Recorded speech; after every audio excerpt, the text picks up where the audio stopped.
Term insurance के बारे में सोचते ही एक सवाल मन में जरूर आता है कि जो प्रीमियम भर रहे हैं, अगर कुछ नहीं हुआ तो क्या वो पैसा वापस मिलना चाहिए या फिर कम पैसे में ज्यादा से ज्यादा सुरक्षा लेना बेहतर है।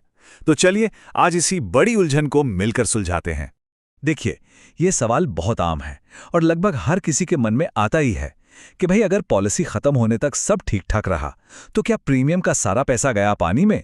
और सच कहूं तो इसी एक सोच ने इंश्योरेंस की दुनिया में एक बिल्कुल नए तरह के प्रोडक्ट को जन्म दिया। इसे समझने के लिए ऐसा सोचिए कि हमारे सामने दो रास्ते हैं। एक रास्ता है जो कहता है सिर्फ और सिर्फ सुरक्षा, और दूसरा रास्ता कहता है सुरक्षा भी और पैसे वापस मिलने का वादा भी। तो आइए देखते हैं कि कौन सा रास्ता हमें कहां लेकर जाता है। ठीक है, तो सबसे पहले बात करते हैं पहले रास्ते की। यह है टर्म इंश्योरेंस का सबसे सीधा साधा, सबसे पारंपरिक रूप।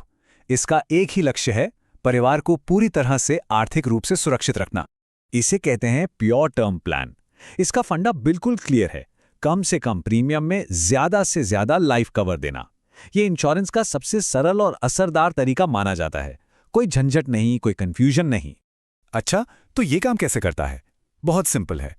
एक छोटा सा प्रीमियम हर साल जाता है और बदले में परिवार को एक बहुत बड़ा लाइफ कवर मिल जाता है। अगर पॉलिसी के दौरान कोई अनहोनी हो जाती है तो नॉमिनी को पूरी की पूरी रकम मिल जाती है। लेकिन हाँ, इसमें एक शर्त है, अगर पॉलिसी की अवधि पूरी हो गई और सब ठीक रहा तो कोई पैसा वापस नहीं मिलता। और ये सुरक्षा कितनी बड़ी हो सकती है, अंदाजा लगाइए। एक आम प्योर टर्म प्लान से परिवार को 1 करोड़ रुपए तक का वित्तीय सुरक्षा कवच मिल सकता है। ये वो रकम है जो किसी भी मुश्किल वक्त में मजबूती से खड़ा रहने में मदद करती है। चलिए अब दूसरे रास्ते पर चलते हैं। ये रास्ता सच कहूं तो इमोशनली बहुत अपील करता है, बहुत आकर्षक लगता है। क्यों? क्योंकि ये दिए गए सारे पैसे वापस करने का वादा जो करता है। इस प्लान का नाम है रिटर्न ऑफ प्रीमियम या आरओपी प्लान। जैसा नाम से ही पता चल रहा है, इसका सबसे बड़ा आकर्षण यह है कि अगर पॉलिसी की अवधि के अंत तक सब कुछ ठीक रहता है तो जितने भी प्रीमियम भरे गए हैं वो सारे के सारे वापस मिल जाते हैं। तो इसमें लाइफ कवर तो है ही, साथ में मैच्योरिटी पर प्रीमियम वापस मिलने की गारंटी भी है। लेकिन इस वादे की एक कीमत चुकानी पड़ती है, और वो कीमत है इसका प्रीमियम, जो प्योर टर्म प्लान से काफी ज्यादा होता है।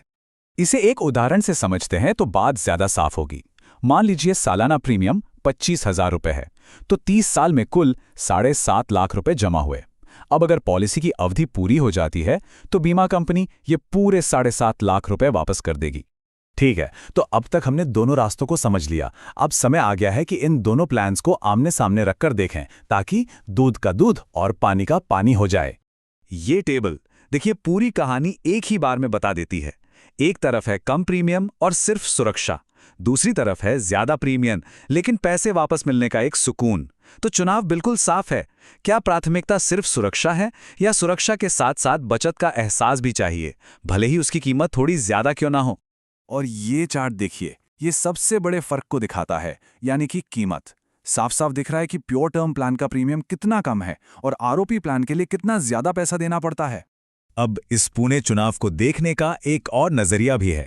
चलिए अब ये देखते हैं कि ज्यादातर फाइनेंशियल एडवाइजर्स यानी वित्तीय सलाहकार इस बारे में क्या सोचते हैं और वो कौन सी स्ट्रैटेजी अपनाने की सलाह देते हैं।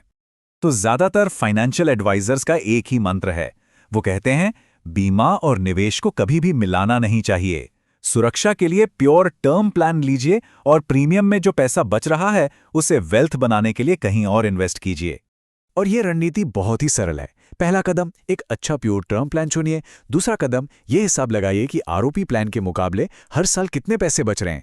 और तीसरा सबसे जरूरी कदम, उस बचत को एसआईपी यानी सिस्टमैटिक इन्वेस्टमेंट प्लान के जरिए या किसी और अच्छे विकल्प में इन्वेस्ट कर दीजिए।